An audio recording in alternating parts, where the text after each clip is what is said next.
I want to thank you because what was surprising about your lecture today was this concept of altruism. I think you've been able to just put everything together and at the end come with a higher value of altruism. And to me it was a surprise, coming in. And I have a relationship with altruism, and the one that I find that's difficult for me is that there's an evolutionary process of my brain. It's an organ, it's developed, And I'm amazed at how often I think of three people, me, myself, and I. To the point where I've actually written down, counted all the iterations of me, myself, and I in either my thoughts or my speech or even in someone else's. And you'll get a page. And seldom do we think of we. As far as I've been able to ascertain, it's because I have to expend energy to think about someone else. And yet I'm addicted to ease and comfort because my natural evolution is one of ease and comfort. And you hear it in Alcoholics Anonymous. Well, booze ain't the problem. You're addicted to ease and comfort. How do I overcome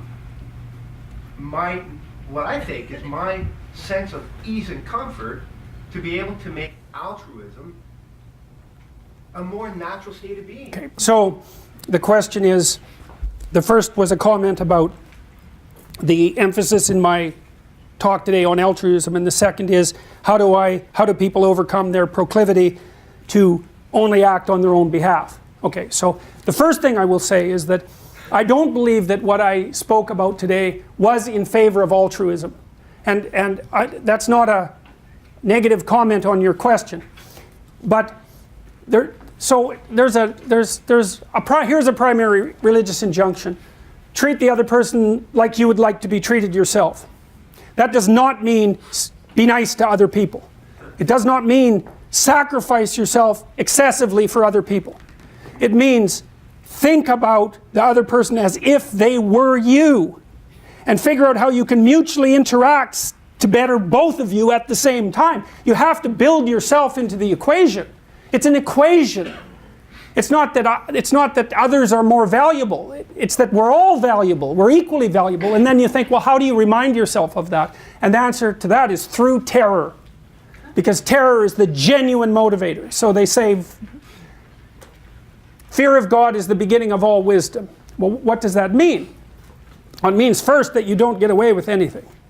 And it's really useful to know that, because if you really know that, you won't try to get away with, well, you still will, because people are stupid, but but at least it will mitigate the possibility. So here I'll tell you something that Jung said. This is quite profound, and it's, I think, the right answer to this question. So Jung believed, he was interested in the emergence of higher morality, something that the developmental psychologist Jean Piaget was also interested in. Piaget thought we started out as individuals, then we learned to play games with other people, children, learned how to play games with other children, and that made them social. So our society is a game. It's a giant game that we're all playing together voluntarily. And so children first learned how to play the game, and only later did they learn the rules of the game. They learned how to play the game first and then learned the rules, how to speak the rules. And then at some point they realized that they were also creators of the rules. And so that's moral development on a continual, it's not a continuum, it's a fractured staircase upward. But Jung was interested in elements of moral action that were higher than that, and so he conceptualized it symbolically. So imagine this. He did this in the last book he wrote called Mysterium Conjunctionis. So imagine that you exist so that your conceptual structures and your emotions are in uneasy relationship with one another. So you're sort of a house divided amongst yourself. And so what you have to do is you have to put together your mind and your emotions so that they're working as a unit. And you do that in part by actually being forthright about what it is that you want for yourself and to other people, and to learn how to negotiate that, so that inner tension disappears. And so now you're a unified entity of emotion and thought. They're not conflicting with one another. And then what you do is you take that entity, which is still in some sense separate from your body because you're not acting these out, and you bring those two together. And he thought about that as the psychological equivalent of the incarnation. It's integrated spirit integrating with the body.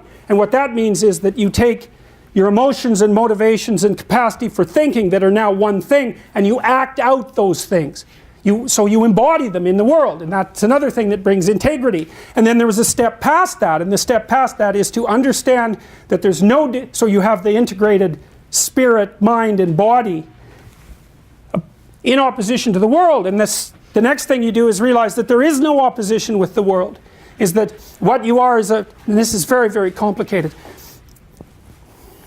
You're walking down the street. Bloor Street is a good example of this in Toronto, and there are decimated alcoholic schizophrenics littering the landscape, so to speak. You walk around them, you say, well, that's not me. It's like, yes, it is.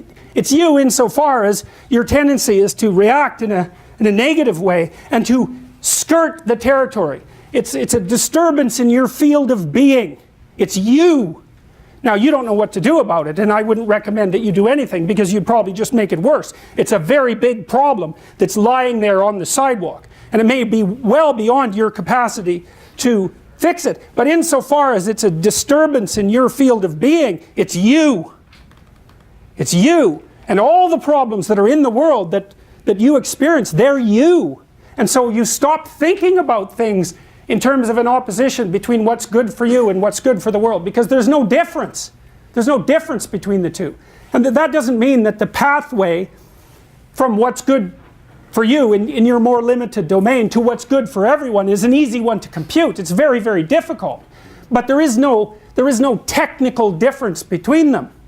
You know, so if I'm engaged in a psychotherapeutic dialogue with my clients, when I'm doing it properly, it's not like they're learning from me. It's that we're learning together, and every time I solve one of their problems or help them solve one of their problems, I help myself solve one of my problems.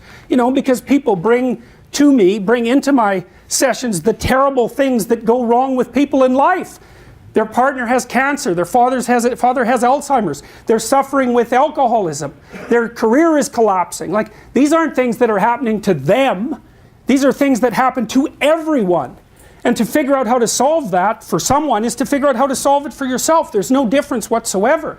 And so there's to know that, to think of that, and certainly works in an intimate relationship. If you think that you're somehow different than your wife, well, certainly she's going to remind you otherwise constantly.